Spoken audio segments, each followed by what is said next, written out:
Weddings canceled, brides crushed, and venues left empty? The pandemic is making some brides feel like their dream wedding is turning into a nightmare. But it doesn't have to be that way. Today we talk to Afzia Shareef about 5 things couples can do to stay positive at this time.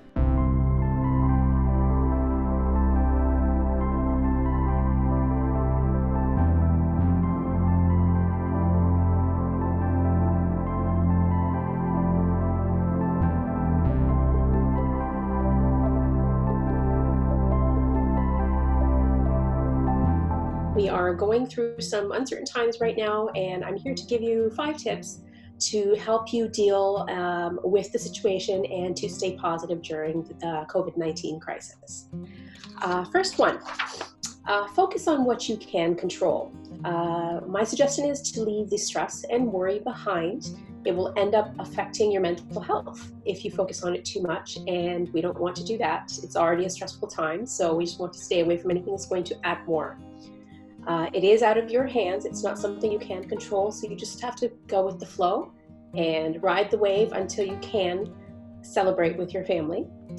Focus on what you can do, focus on the future. So with regards to rescheduling or making slightly adjusted plans or doing the things that you didn't have time to do. Now you have all the time in the world. Tip number 2 would be to keep things in perspective. You're not the only couple going through this.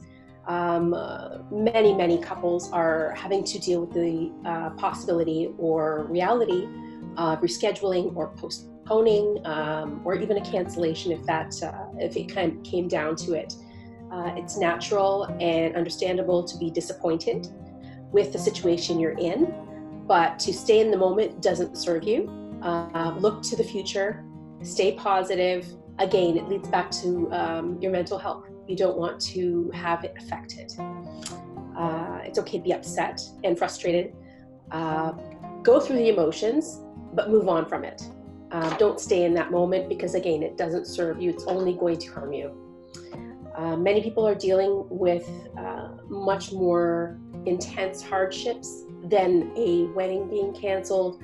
For example, job loss or health issues, that it just puts perspective on things. And know that you will be able to celebrate soon. It's just, there's a little hiccup in the road. Third tip that I would suggest is count your blessings. Reflect on all that you do have to be grateful for. Your health, your family, your mental health, your children, if you have any. It's, again, leads back to putting it in perspective.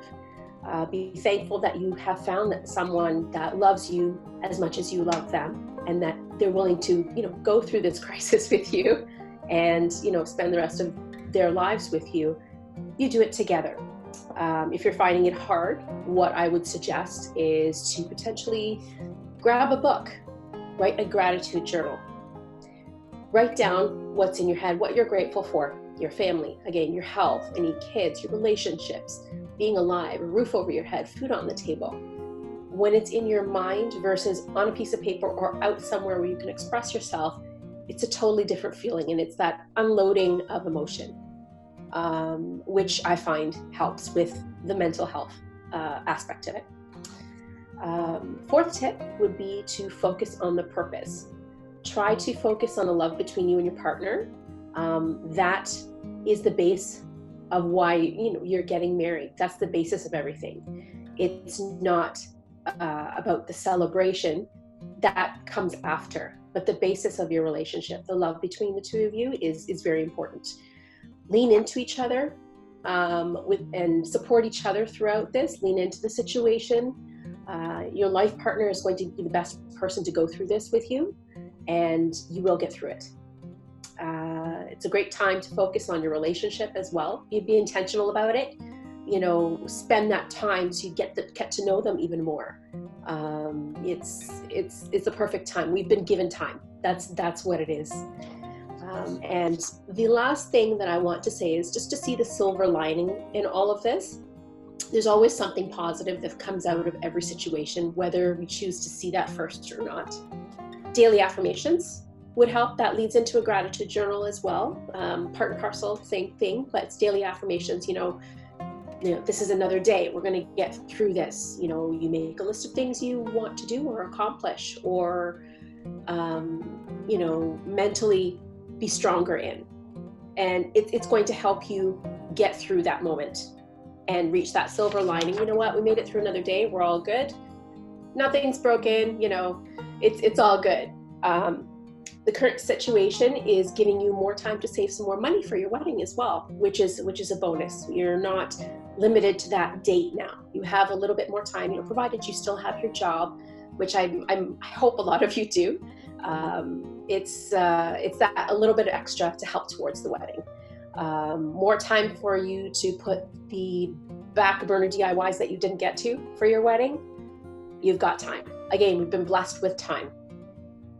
Because we are limited to our quarantine or isolation at home, it is giving you the chance to spend that time wisely. You can relax, but at the same time, you can accomplish things as well.